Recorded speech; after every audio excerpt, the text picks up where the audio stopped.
Hello guys, কেমন আছো সবাই? সবাইকে নতুন একটা ব্লগে নতুন একটা সকালে অনেক অনেক স্বাগত। দেখো, চিংড়ি মাছের বাটি পোস্ত বা চিংড়ি পোস্ত বলতে পারো। তো এটা বানানোর জন্য প্রথমে দিয়ে দিয়েছে কিন্তু তেল, তার মধ্যে দিয়েছি পেঁয়াজ কুচানো এবং একটু কাঁচা লঙ্কা, এবং তার সঙ্গে দিয়ে দিয়েছি একটুখানি পোস্ত। তো পোস্তটা দিয়ে দিচ্ছি। দেখো, তো পোস্ত দিয়ে দেওয়ার পর ভালো করে তেলের মধ্যে নেড়ে নেব। তবে আমি পেঁয়াজটাকে কিন্তু বেশি করে ভাজিনি। আর চিংড়ি মাছটা কিন্তু আমার অলরেডি তোমার খোসা ছাড়ানো আছে। তো চিংড়ি মাছ খোসা ছাড়িয়ে এইভাবে পোস্ত দিয়ে ভালো করে নাড়তে থাকবো। তবে এই রান্নাটা কিন্তু একটু স্পাইসি ধরনের হবে। তো এর মধ্যে দিয়ে দেব হচ্ছে নুন, হলুদ এবং লঙ্কা গুঁড়ো, তো তিনটে দেব। তো পোস্তর তো আলাদা একটা ফ্লেভার আছেই, তোমরা জানো। তো পোস্তর ফ্লেভারেই খেতে আলাদা রকম হয়ে যায়। তো পোস্তর ফ্লেভার যেটা ছিল, তো সেটা দিয়েই যদি ঠিকঠাক করে রান্না করা যায় তো ভালোই লাগবে। তো চিংড়ি পোস্ত এমন একটা খাবার, তো চিংড়ি মাছ অনেকেরই কিন্তু অ্যালার্জি আছে। তো আমি বলবো চিংড়ি মাছের বাইরের খোসাটা ছাড়িয়ে নিয়ে একবার ট্রাই করে দেখতে পারো, তাহলে কিন্তু অতটা পরিমাণে অ্যালার্জির প্রবলেম নাও হতে পারে। তো চিংড়ি মাছটাকে তোমরা অবশ্যই খোসা ছাড়িয়ে ভালো করে নুন দিয়ে মাখিয়ে রেখে যদি করো খাও, তাহলে দেখবে অ্যালার্জিটা হবে না।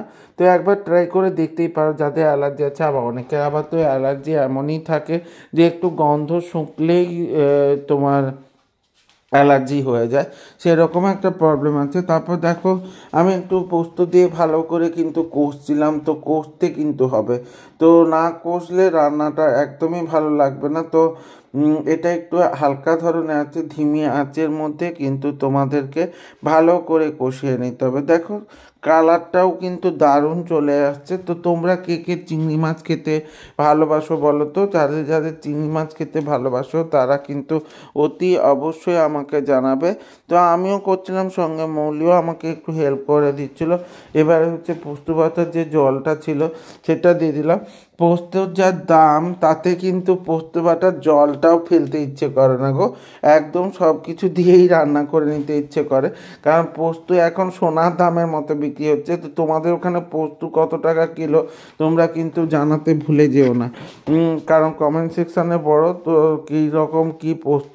তবে আগে সেই পোস্তর টেস্টও নেই, মানে ছোটোবেলায় যে পোস্ত খেতাম তখন একটা আলাদাই টেস্ট ছিল।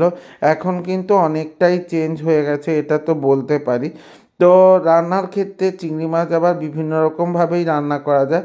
দেখো, চিংড়ি মাছগুলো হালকা করে ভাপানো ছিল, সেগুলো দিয়ে দিলাম। তো দিয়ে কিন্তু ভালো করে কষাতে থাকবো। এটা কিন্তু গ্রেভি গ্রেভি টাইপের হবে, ঝোল ঝোল টাইপের হবে না। তো একে কিন্তু ভালো করে কষাতে হবে, তবে পুরোটাই একটু ধিমে আঁচে করবে। এটা যেন মশলাটা চুঁয়ে না যায়, কারণ মশলা চুঁয়ে গেলে কিন্তু সেই পরিমাণ টেস্ট তুমি পাবে না। আর চিংড়ি মাছটাও কিন্তু হালকা করে ভাজবে, বেশি বেশি ভেজে দিলেও কিন্তু সেই চিংড়ি মাছেরও যে ফ্লেভারটা সেটাও তুমি ফিল করতে পারবে না। তবে তোমরা একবার ট্রাই করে দেখতেই পারো, এরকম একটা রেসিপি তোমাদের ভালো লাগবে আশা করি। যদি যারা যারা ট্রাই করবে তারা কিন্তু অবশ্যই জানিও কারা কারা ট্রাই করলে এবং তোমাদের কেমন লাগলো। তো কমেন্ট সেকশান দেখেই বুঝতে পারবো তো কেমন লাগলো। এরপরে কিন্তু একটুখানি জল দিয়ে দেবো যাতে একটু গ্রেভি গ্রেভি হয়। তবে ধিমি আঁচে করলে দেখবে তেলটা ছেড়ে যাবে। তো তেলটা ছেড়ে যাওয়ার পর ওই মানে এটা গরম ভাত তো সঙ্গে খেলে ভালোই লাগবে আশা করা যায়। আর আমরা কিন্তু খেয়ে নিয়েছি, আমরা চিংড়ি মাছ পছন্দ করি। তো খেতে তো অসাধারণ হয়েছিল। তবে এতে কিন্তু কোনো রকম ধনেপাতাটা দিও না, কারণ চিংড়ি মাছের যে টেস্টটা আছে তাতে ধনেপাতাটা না দেওয়াই ভালো। আর এটা একটু ঝালঝালই হয়। তো তবুও তোমাদের বলবো যেরকম তোমরা ঝাল খাও সেই অনুযায়ী দেবে। তবে একটু ঝাল ঝাল করে বানিও, তাহলে কিন্তু খেতে অসাধারণ হয়। আমার এই ব্লগগুলো তোমাদের কেমন লাগছে? যদি ভালো লেগে থাকে তাহলে লাইক, কমেন্ট, শেয়ার করে দিও। আর ইউটিউব থেকে যারা দেখবে তারা সাবস্ক্রাইব করে দিও এবং সাথে বেল আইকনটা ক্লিক করে দিতে ভুলে যেও না, যাতে আমার ভিডিওগুলো তোমাদের সামনে সবার প্রথমে চলে আসে। তো লাস্টে একটু কাঁচা তেল দিলাম, তো দেওয়ার পর কিন্তু নামিয়ে নেব। আর একটুখানি নুন দিলাম। তো দিয়ে এবার দেখো আমার প্রায় কমপ্লিট, এবার নামিয়ে নিয়ে দেখাচ্ছি কেমন দেখতে লাগছে। এই দেখো আমার কমপ্লিট। তো দেখা হচ্ছে নতুন একটা ব্লগে, নতুন একটা সকালের সঙ্গে। ততক্ষণের জন্য ভালো থেকো, সুস্থ থেকো, টাটা।